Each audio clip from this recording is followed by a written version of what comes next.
Nous avons eu 7 cas contacts suivis par nos services. Aucun cas importé n'a été enregistré au niveau de nos différentes portes d'entrée aériennes, maritimes et terrestres. Et 32 cas issus de la transmission communautaire ont été répertoriés et répartis comme suit. La région de Dakar totalise 26 cas, dont 5 à Dakar Plateau, 3 à Ngor, 2 à Arafat, Keur Massar, Médina et Yoff, 1 à la Cité des Eaux, Grand Yoff, Guédiawaye, Gueule Tapée, Liberté 6, Nord Foire, Parcelles Assainies, Pikine, Yeumbeul et Zac Mbao. Les autres régions totalisent 6 cas, dont 2 à Kolda, 1 à Fatick, Matam, Richard Toll et Saly. 28 patients suivis ont été contrôlés négatifs et déclarés guéris. 14 cas graves sont pris en charge dans nos services de réanimation. Aucun décès n'a été enregistré le dimanche 18 avril 2021. L'état de santé des autres patients suivis, hospitalisés est jugé stable. À ce jour, 39 821 cas ont été déclarés positifs, dont 38 539 guéris, 1091 décédés et donc 190 patients encore sous traitement. Le ministère de la Santé et de l'Action sociale souhaite un prompt rétablissement aux patients encore retenus dans nos services et à ceux qui sont suivis dans les domiciles. Le ministère de la Santé et de l'Action sociale informe par ailleurs que depuis le début de la campagne de vaccination contre la COVID-19, 380 665 personnes ont été vaccinées sur l'étendue du territoire national. Le ministère de la Santé et de l'Action sociale exhorte les populations au respect strict des mesures de prévention individuelle et collective, tout en leur faisant les recommandations du jour. C'est notamment prenez soin de vous, de vos proches et de la communauté et veillez sur les conseils de ce matin axés autour du port correct de masque, bien ajusté couvrant la bouche et le nez, le lavage fréquent des mains à l'eau et au savon ou l'usage de gel de qualité pour la désinfection de vos mains. Enfin, les personnes ciblées par la vaccination sont invitées à se rendre auprès de ces lieux de vaccination, de se faire vacciner, de bien conserver leur carte de vaccination, de se rappeler de leur deuxième rendez-vous afin de prendre la seconde dose prévue à cet effet. Et enfin, de continuer à respecter les mesures barrières comme tous. Je vous remercie de votre attention. Assalamu alaikum mbokk yi ma jottali leen communiqué bi bàyyeekoo ministère de la santé et de l'action sociale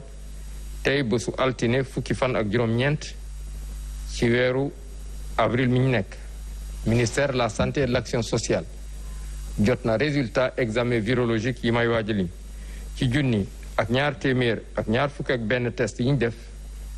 fanweer ak juróom-ñeent ñoo ci positif yooyu am nañ ci juróom-ñaari cas contact mooy ñi jot ci mbas mi fekk dañoo jaxasoo woon ak ñu yore doomu jàngoro ji. amuñ ci benn cas bu jógee bitim réew maanaam importé waaye am nañ ci fanweer ak ñaar ñu tuddee cas communautaire mooy ñi jot ci mbas mi fekk xamuñ fi ñu ko jëlee wala ki leen ko wàll. ñooñu seen lim ni la tëddee ci Ndakaaru ak li ko wër am nañ ci ñaar fukk ak juróom benn yu tëddee nii. juróom ci Dakar Plateau, ñett ci Ngor, ñaar ci Arafat,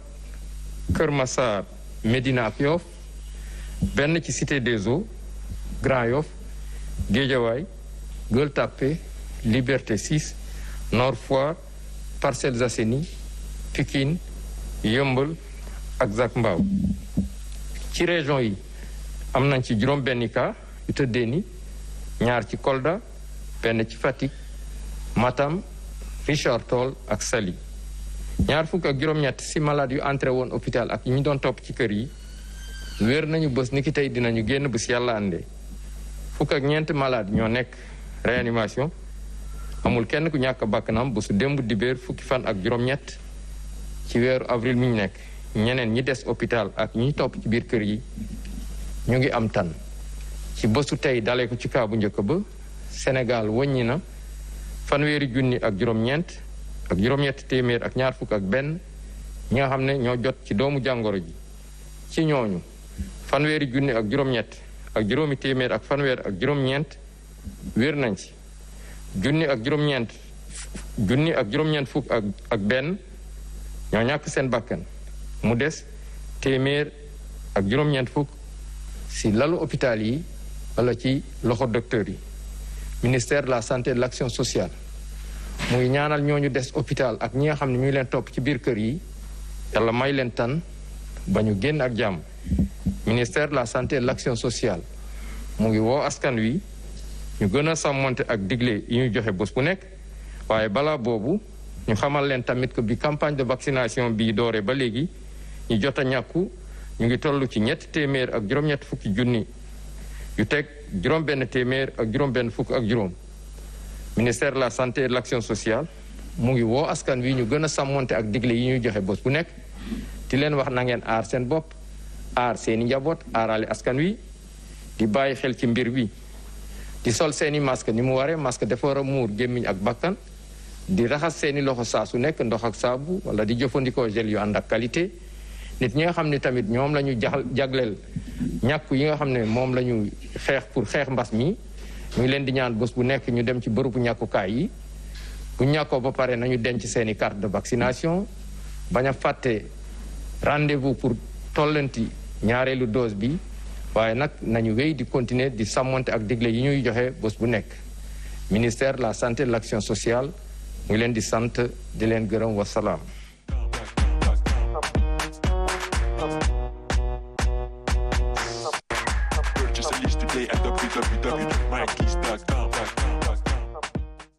ayca mi ngi noonu di jaajëfal bu baax a baax ministère de la santé waaye di nuyu itam suñu yaay di Maman Ndak suba lay ñëw ci biir Subatel waaye ci kanam di ngeen ko retrouver ci biir waxtaane ko mi ngi ñuy seetaan di ñu teewlu di ko nuyu di nuyu papa di nuyu waa kër ga yëpp mi ngi noonu on touche à la deuxième partie la deuxième manche au féminin et oui j'adore quand le plateau est juste rempli de magnifiques belles dames Sokhna Fall qui reste en notre compagnie mais aussi Luisa Diandi qui arrive avec carrières et profils pour nous présenter les nombreux ñi nga xamante ni ñoom ñoo di yëngu ci wàllum liggéey pour justement influencer les autres c'est ça un influenceur n'est-ce pas mais aussi nous aurons la présence de Art et Lettres avec Fatima Diop notre journaliste de renom et justement habillée aussi en bleu turquoise ou vert turquoise en tout cas elle est juste magnifique Madame Faye aussi qui est la fondatrice justement de Nasfalux Consulting qui est justement juriste d'affaires ce métier m'intrigue et justement carrières et profils est là pour y répondre bonjour Lisa. Bonjour Asma. Ça va première dame. Ça va. yaa ngi jóg na ma. naa la. koor gi jàpp la de. Comment tu trouves le consommé local. Ah merci. Mais tu es super bien habillée. Mais toi aussi très bien néew naa la nga toog fee tere bi di fee. tey dafa soxla. ñu koy gis. tey moom tey maa ba duma wax ne kii laa. non nu mu tuddati. da ngaa saf militaire. militaire nga saf. madame on dit madame le commissaire ou madame la commissaire. boo wax baax na ça se dit waaye ça se dit madame bi jël na wàllam. madame bi jël na wàllam. première dame bi jeex na xale bi daa sol très di wàcc ci tali bi. oui. bàyyi du sifflet. nguur gi dama mën nag. waaw fakalla macha allah. nguur gi sama rakk ji. sama mag nag. ah gis nga. waa garaawul nekkal première dame rek. parce que instant dañoo raflé première dame yi surtout ñu madame Faye Sall. maa ngi nii. yaa ngi nii doon ko balaa ngaa awa di ko jël. Aïcha mi ngi noonu Fatima Diop en tout cas madame Faye bonjour. Bonjour Asma, bonjour à tout le monde. Moi c'est madame Faye Mariama Thiorgabo.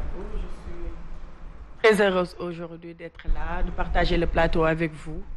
J'espère que ce plateau nous permettra de débattre sur beaucoup de questions qui intéressent les jeunes notamment et les femmes en particulier. Merci beaucoup Luisa pour l'invitation. C'est un plaisir d'être là.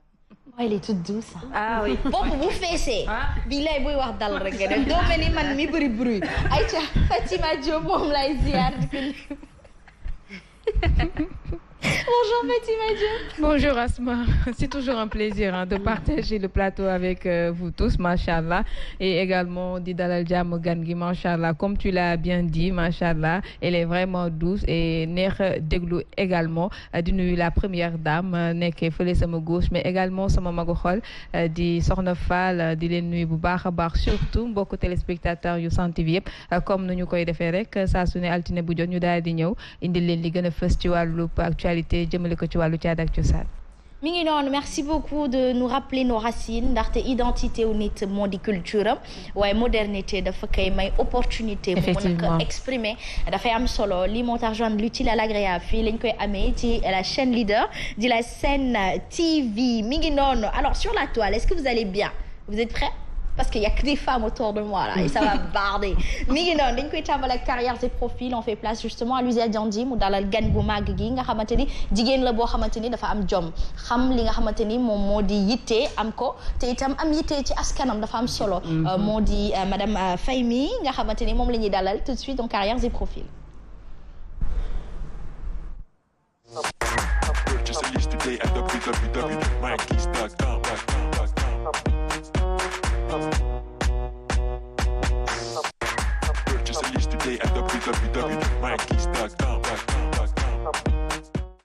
Voilà, Mariam Gakou, Madame Faye di sa gan tey mu nekk juriste d'affaires. Alors, on va peut-être l'introduire avec la question de qu'est-ce qu'un juriste d'affaires? xam naa ne répondre à cette question du compliqué parce que même boo waxee juriste rek les gens se font déjà une idée de ce que c'est. Ñun à notre niveau nous sommes un cabinet de conseil juridique. Moi spécialement je suis consultante.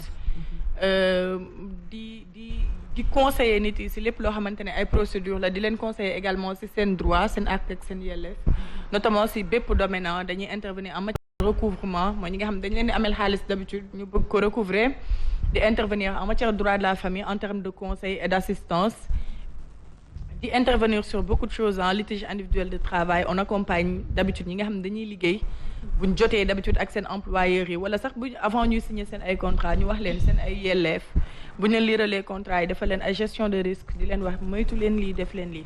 En gros c'est ça notre travail, dañuy jàppale nit ñi si di leen xamal concrètement si lépp lu ñuy dugg lan moo si seen droit nan la ñu war a doxalee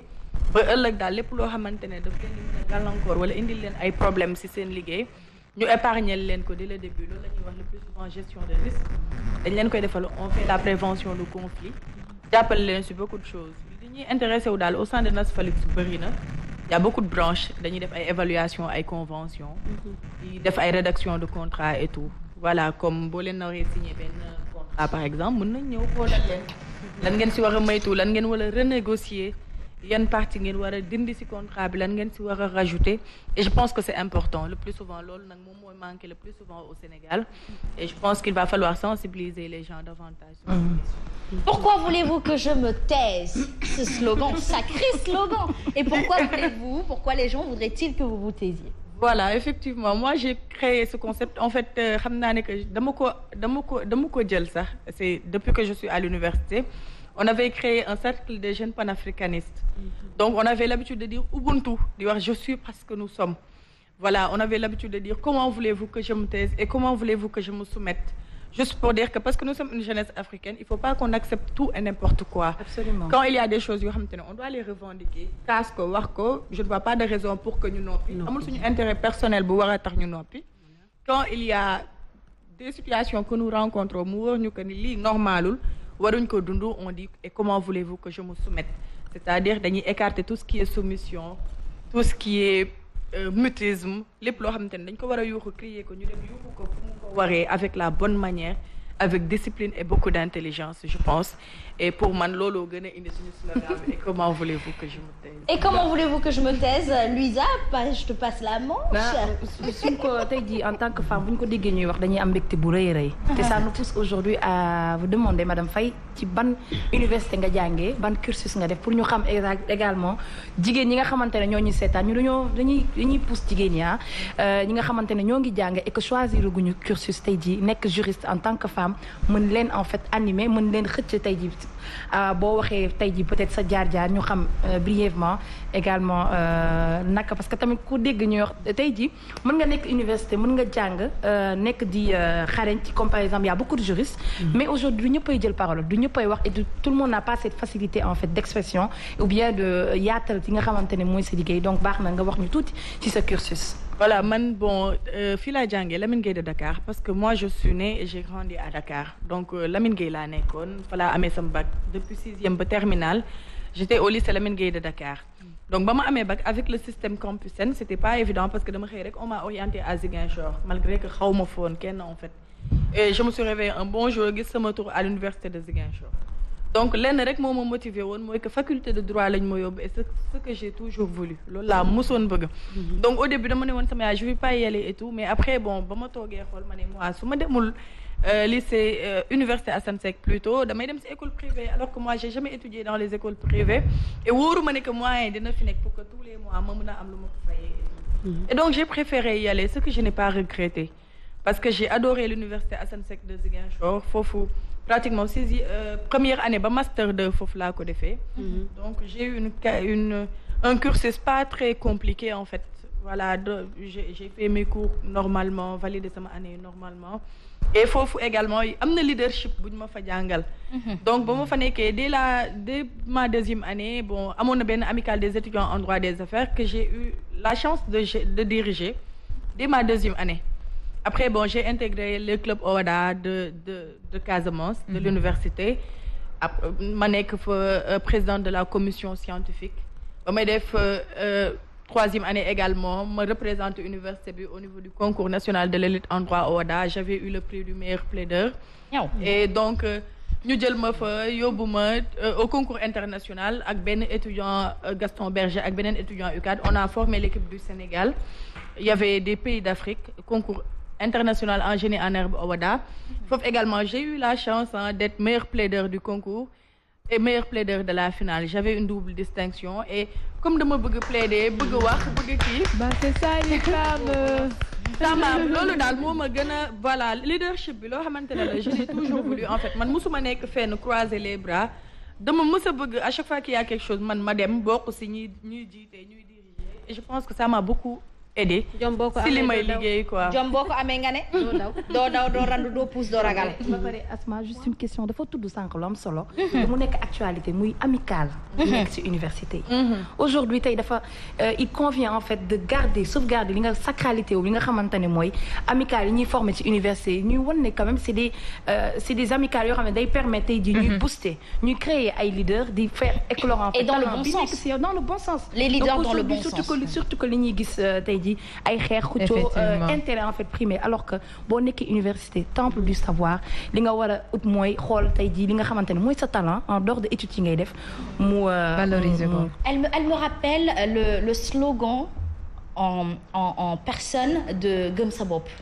Je pense que li mu wax ci parcours am dafay méngoo ak li nga xamante ni moom la président du mouvement Gëm sa bopp di Bougane Gueye Dany di instaurer ni nga xamante ni moom moo di gune yi ka topp yi ànd ak moom moo di nit da ngay gëm sa bopp ba ci foo dem même bu dee cosaanuloo foofu loolu da ngay mën a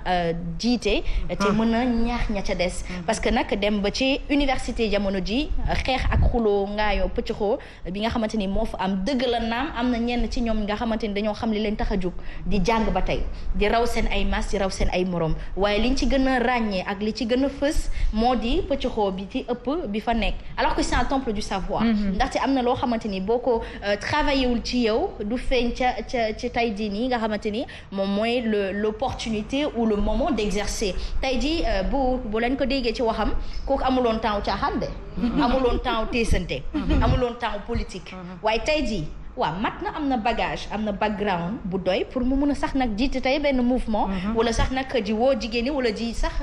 défendre lii di droit de la femme donc chaque chose en son temps un message pour ces jeunes étudiants aujourd'hui qui ont l'air perdus dont justement li nga xamante ni moom moo leen yóbbu université. C'est vrai xam nga sànq Louisa di wax ne que on fait un mauvais procès aux amicales c'est vrai parce que man su ma déggee ñu ne il faut juste dindi amicales yi ci université je me dis que ces gens-là n'ont rien compris soit ils n'ont pas fréquenté les universités sénégalaises wala ne si beneen monde lañ nekk en fait amical kenn mënu ko dindi si vie étudiant parce que man si aujourd'hui j'avais pas eu la chance dem foo xamante ne xaw ma fa kenn et que amical yi soutenir ma je pense que du ma fa toog sax 3 ans parce qu'ils m'ont beaucoup aidé dem ay amical yoo xamante ne vous venez de la même région ngeen synchroniser seen ay efforts et vous devenez une famille nga par exemple yéen a bokk même département yéen a fële on parle de département en lieu et place de faculté ngeen bokk même département là on s'entraide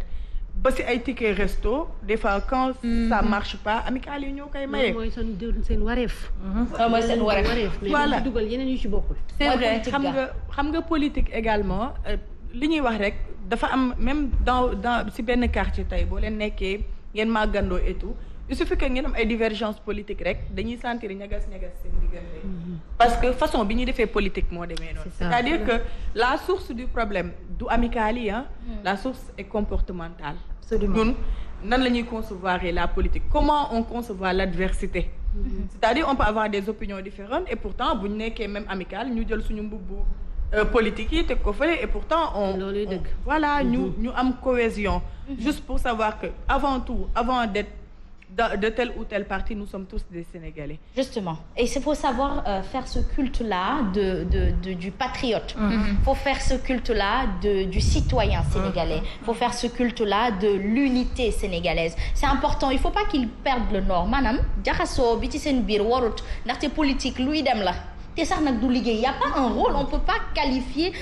la politique comme un métier c'est juste de l'art de savoir discuter débattre même en quelque sorte la cité gérer voilà la cité mais non il faut juste que ñi mel ni yow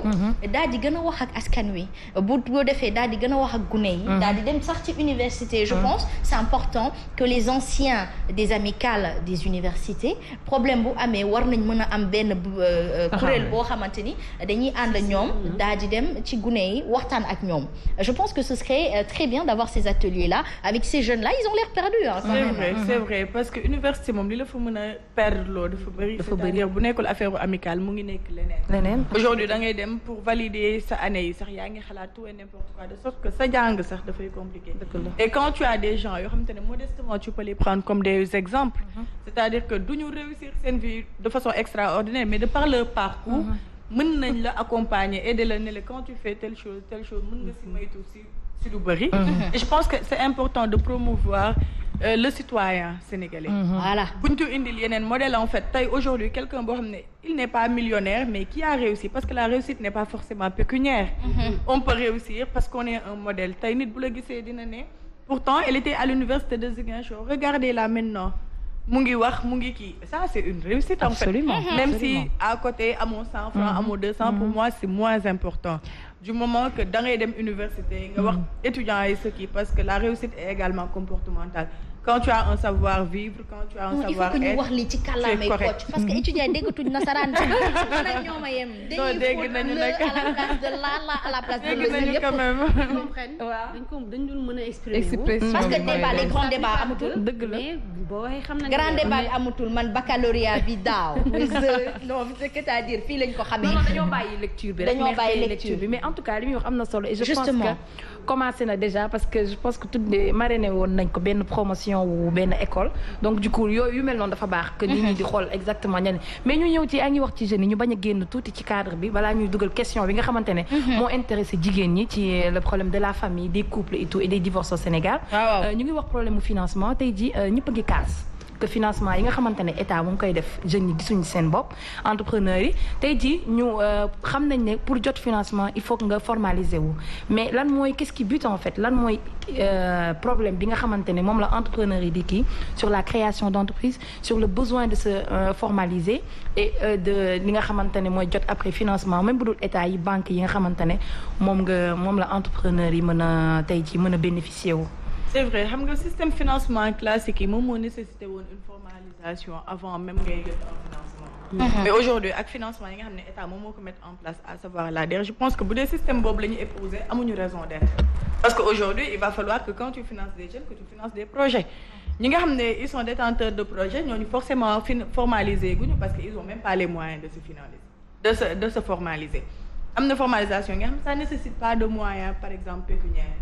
mooy ay def ay entreprise individuelle et tout yooyu tu n'as pas besoin d'apport par exemple pour créer une entreprise individuelle. Par contre quand tu veux te formaliser en créant une société on ne crée pas une société avec les mains vides. Donc tu crées une société en mettant en place un apport mooy xaalis wala bien. moom la ñuy apport en nature comme nu mu nekkee apport en numéraire mooy xaalis. apport en industrie mooy sa xam-xam. mais difficulté bi moom mooy apport en industrie kese créé wul société. en fait xam-xam rek du ko créer il va falloir que nga def soit apport en nature. soit apport en numéraire te loolu amoo ko. donc fi ñu mën a jàppale jeunes yi boobu à mon avis c'est pas à travers les systèmes de banque classiques. parce que banque yi tey bu ñu la lebalee par exemple 2 millions man gis naa benn banque boo xamante ne prêt wu 2 millions il a taux d'intérêt 25%. oui la bagadelle c'est beaucoup. et il y a pas une normalisation amul ñoo xamante ne dañuy jug di saytu banques yi lan la ñuy teg ci doowu population bi. taluñu ko en fait et maintenant il y a des systèmes de financement yi nga xam état moo ko mettre en place un dispositif da ngay toog di ko dégg tu l'entends partout DER ANPEJ ADP tout ça on l'entend on sait de quoi il s'agit. mais tey pour ñu dem am fa man par exemple j'ai créé ma société sans financement. mais du ñëpp par exemple ñoo am peut-être bon xaw ma du ma wax volonté. mais du ñëpp waaw du ñëpp ñooy ne dans leur tête ak sans que nit accompagner ma damay dem créer sama société bopp.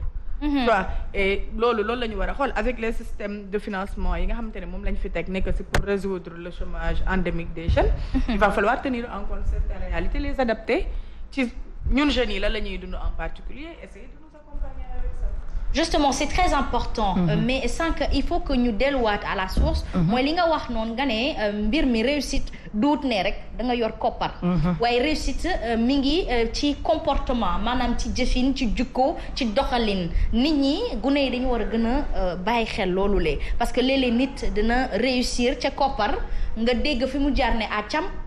kat ndax boñkat nga waaye jamono ji xëy na jikko ju rafet la ñuy réeree roy. du dëgg te pourtant ñàkku fi ndaxte bëri nañ ay repères ak référence jikko ju rafet bokk na ci nga toog nga ne man kat am naa sabab lii nii ci liggéey xaaruma ca kenn waaye ku ma ci puus ma jël kat. ndaxte kenn bañu ndimbal du dëgg. te ku ñu may ku ne rek da ngay jël waaye nga bañ a nekk ci posture kii ñaan da ngay ñàkkante. ba nit wala sax suñu borom fekk la fa boole ak kenn rek kooku mën la puus ndaxte ay ANPEJ ak DER ñoom xëy na ñoo ngi def li ñu mën waaye mënuñu dimbali ndaw yëpp dëgg la naam sax nag askan bi Louisa Diandi ñoo ngi wax ne xëy na ñoom ci seen ay ndaw yi bopp mooy ñu bokk ci ñoom la ñuy gën a jàppale loolu tamit nekk loo xamante ni war ngeen mën a dox ci seen diggante ak gune yi ndaxte juriste des affaires je pense que mën ngeen am kuréel boo xamante ni da ngeen fay gunge gune yi daal di doon seen ay ab avocat. c'est vrai xam nga clientélisme politique moom mooy problème Sénégal en fait tey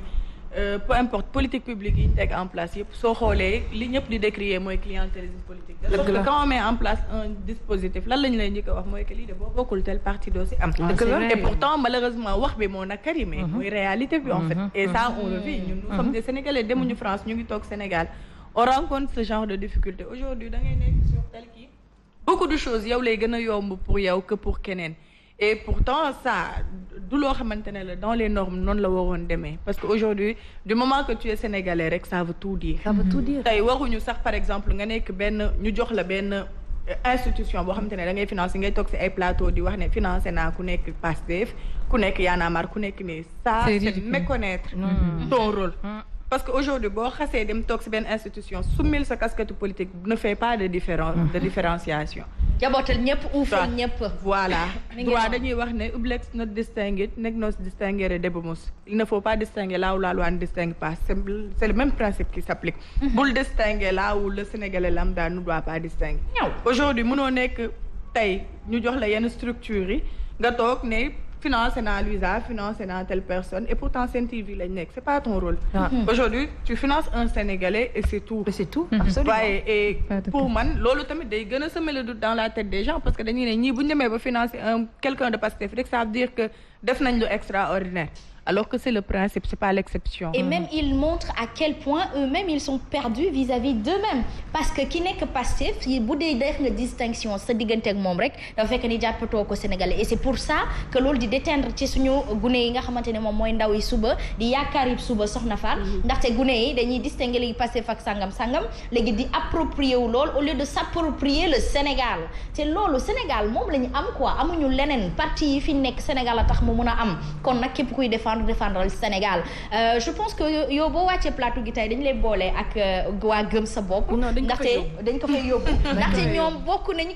nañ vraiment li nga xamante ni moom moo di jubluwaay ak xalaat ndaw ñi moo leen ñor kon nag dafay baax nga ñëw waxtaanee fii et je ne comprends pas vraiment pourquoi vous voulez qu'elle se taise elle a tout à dire en tout cas li fi nga laal sànq foofu la mais je trouve que c'est dommage que tey jii ngay financer nit di faire comme li ngay wax rek tu ne fais pas la part des choses on est sénégalais te c'est dommage que ñi nga xamante ne mooy nationaux entrepreneurs yi ñi nga hommes d'affaires yi gisatuñ leen sax tey jii ñi nga xamante ne mënoon nañu nekk ay royukaay tey jii sur le plan de l'entrepreneuriat tey jii état bi noot na leen ci ay taxes ba nga xamante ne tey jii c'est dommage non mais c'est justement c'est dommage mais après aussi ki nga xamante ne dafa yor entreprise tey jii bëgg formaliser wu bu xamul nu ñuy gérer tey jii day entreprise bi bu jógee rek ak charge yi dina fay mais quand même il faut qu'on mette en avant li nga xamante ne mooy le sénégalais le business du sénégalais et qu'on duñ ko note au détriment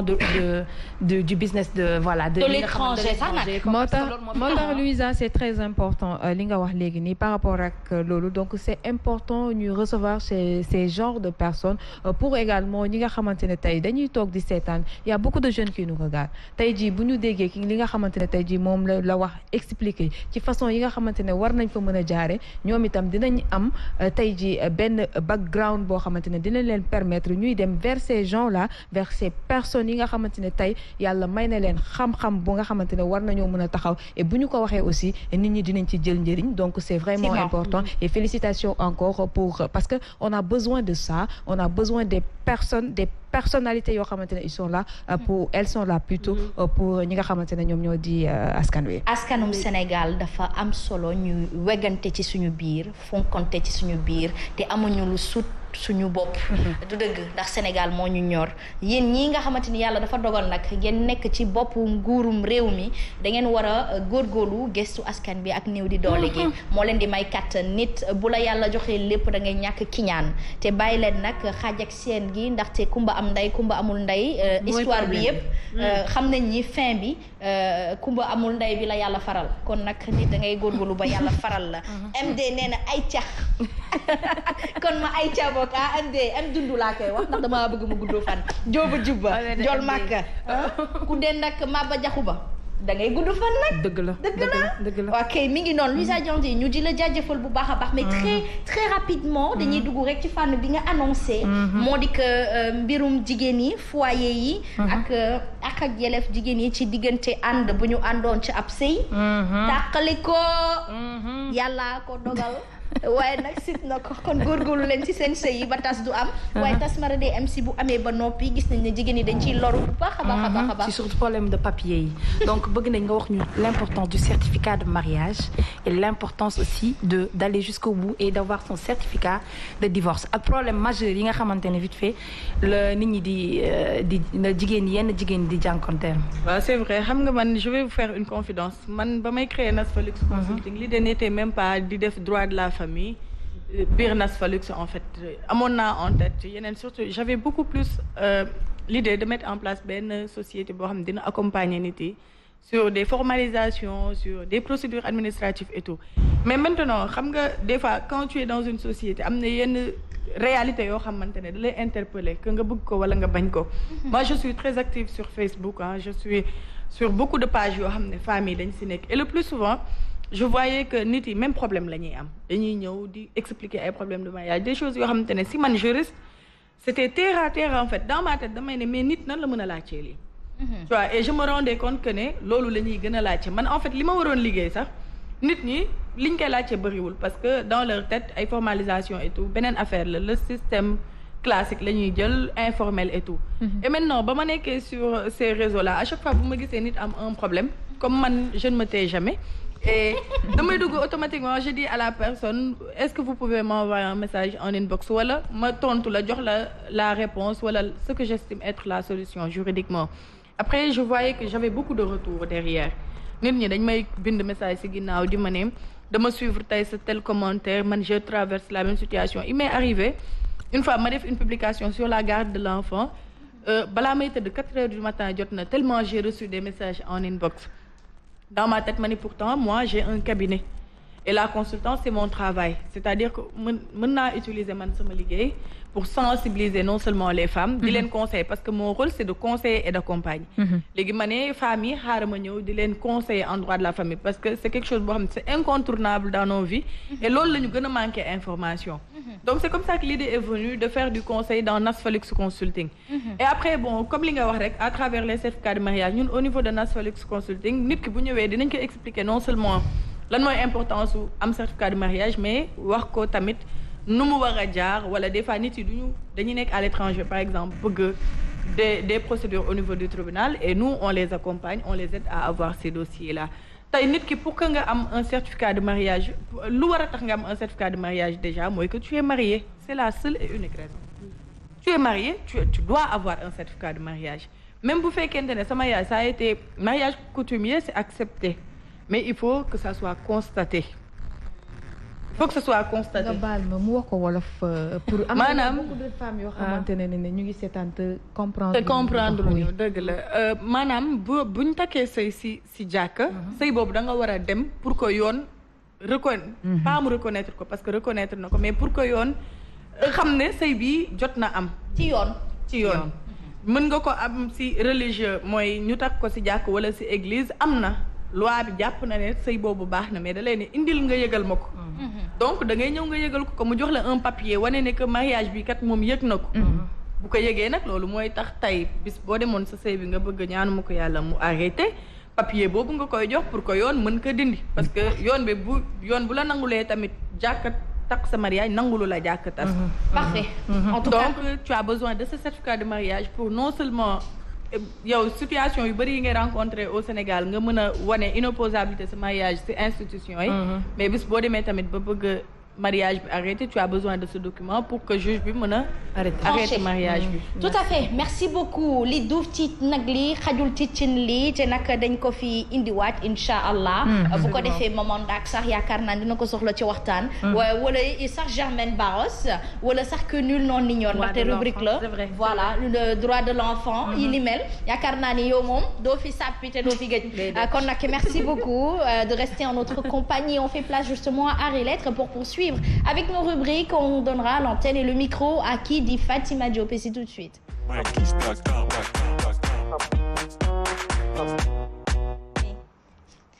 Oui, vous restez parce qu'on ne veut pas que vous vous taisiez. Voilà. Fatima Diop, toi, tu ne te tairas pas aujourd'hui. Tu vas parler et tu vas parler art et lettres. Beaucoup parler même. Ah bon? Bah ouais. Vas-y, dis-le bien encore une fois. Voilà, c'est ça. Alors, comme tu l'as bien dit, on va parler et beaucoup même parler. Alors, je vais parler du cinéma plutôt. Moom lañ fas yéene waxtaane ni ki tey ji et laata ñuy dugg nag ci sujet boobu ñu wax ne rek li nga xamante ne moom moo jëm ci festival international de court métrage di Dakar Court daal dinañ ko lancé incha allah rabbi nag jàpp nañ date bi c'est prévu du 6 au 11 décembre muy nekk 4e édition bi nga xamante ne nag dafay am at bu jot ça fait maintenant 4 ans yoo xamante ne ñu ngi koy amal ici fa nga xamante ne moom moo di institut français foofu la ñuy amal li lee di rek boobule festival alors ñu daal di wax tam ci cinéma ak li lee di rek long métrage bi nga xamante ne réalisateur sénégalais bi di Christian Thiam daal di na ko génnee daal di koy tuddee Mami Wata nag nekk loo xamante ne nag film la bu amoon ci ay village yu am solo fii ci Sénégal village yu lébu la foofu nag la ñu tourné boobule film mu nekk diggante ay xarito yoo xamante ne jur na ay jalousie ak yooyu ci góor ak jigéen rivalité ñu déglu ko moom mi nga xamante ne moom moo di réalisateur bi di Christian Thiam ci élément bi nga xamante ne sekk nañ ko moom waxtaan MD bu fekkee élément bi yemb na rek ñu daal di koy xool dellu si waat ci plateau bi. nag benn film de long métrage la c'est mon dernier film et film bi nag day wax ci affaire xarito dina wax ci affaire relation dynamique d'amitié entre les gens personnages principaux yi nag ay jigéen lañu et aussi Mamy Wata lu muy touché c'est ku ci nekk ci ñun am na lu muy gisee boppam ci biir société bi mais aussi des fois société bi am na nu mu lay gisee te bu fekkee yow ni ngay gisee sa bopp ci biir société bi ak société bi mu lay gisee dafa wute day andi ay conflits yoo xam ne ça vaut la peine d'en parler et Mamy Wata loolu la c'est vraiment un film sur ça léegi nag au-delà de lii yëpp Mamy Wata c'est juste une histoire banale bu nga xam ne ça se passe dans un quartier de pêcheurs et ci biir quartier bi on retrouve toutes les facettes de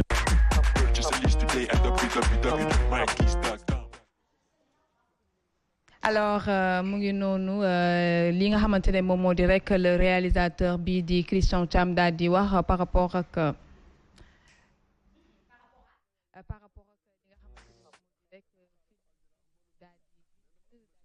duppe Mamy Wata nag ñu daal di ci waxtaane lépp lu jëm ci wàllub problème rivalité entre jigéen ñi ak yooyu xaritoo daal am na ñoo xamante ne ci biir film bi dañoo dem ba wax seeni ay xarit rien que pour li leen di alalu àdduna donc moom voilà c'est ça le mot moom la ñu gis ci li nga xamante ne moo di film bi et mu nekk film bu neex macha allah xam naa ne très très bientôt incha allah nit ñi dinañ ko am lancé nañ ko nag li la di long métrage boobu di Mamy Wata alors Asma et puis aussi li la di rek festival Wane Sénégal daal dinañ koy amal fële ca Madrid mu nekk nag li la di tambour major bi di Ndiawar moom moo ko rek daal di réaliser moom nag mu ngi noonu voilà moom moo tëgg lu ni mel fële ca Madrid moom nag waaw bu Louga voilà mbokku kii la Soxna Fall di waa Ñambu moom nag moom moo def boobule rek festival li mu ci jublu nag bokk na ci ñu wane li di culture sénégalaise bi wane ko foofu nga xamante ne moom moo di ca Madrid mu nekk nag chaque année dafay amal yooyu le xeetu rek festival di ko fa wane lii mooy wane sunu cosaan macha allah jël ko exporté ko yóbbu ko fi nga xamante ne moom moo di dëkk tubaab bi bu ko defee ku ci nekk mën a xam Sénégal lan lay dund ci wàllu culture moom nag kenn dootu ko présenté ne dafay ñëw fii au Sénégal aussi di ko fii amal fa nga xamante ne moom la bawoo fa la cosaanoo muy Louga di dëkk bi nga xamante ne aussi moom la Soxna Fall daal di bawoo Asma. mi ngi noonu de. loolu day da ngeen mën nag conforté rek. da ngeen mën suñu mbir la. dëgg la da ngeen raw seen ay maas. njàmbur. dafa am jom. am fulla am fayda waay yàlla na prochain président jóge ci seen xeet mbaa ci xeetu ndar yi ñoom nag amoon na ñaari président yow tamit nañ ko jóge waat ñaari yëpp foofu la jóge woon na jóge waat moo tax liggéey nañ Sénégal de kuy dëbb ndox ayca en tout cas monde cinéma c'est magnifique parce que le Sénégal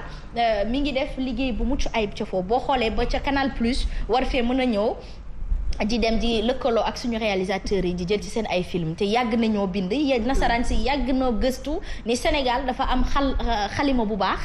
teg ci itam am xam-xam bu muy mën a tasaare ci askan en travers de l'histoire moo di ouvrage yi ñiy def ñoon dañoo cee raw suñu ay maas dañoo mën a bind macha allah am xel te lii yàlla moo ñu ko jagleel donc dañ ci war a gën a fullal ñi nga xamante ni ñoom ñoo ciy yëngu ci jamono jilee tey ji boo toogee nga ne je suis journaliste culturel boo nekkul journaliste politique rek tojoo alors que le journaliste culturel pour moi il pèse plus lourd que le journaliste politique dafay dem te à chaque instant dafay changer waaye culture nit mooy identité am kon à chaque fois dafay fàttali moom ki mu doon te da koy woo ci mu mën a gëstu n'est-ce pas merci beaucoup à toi en tout cas malheureusement comme tu l'as bien dit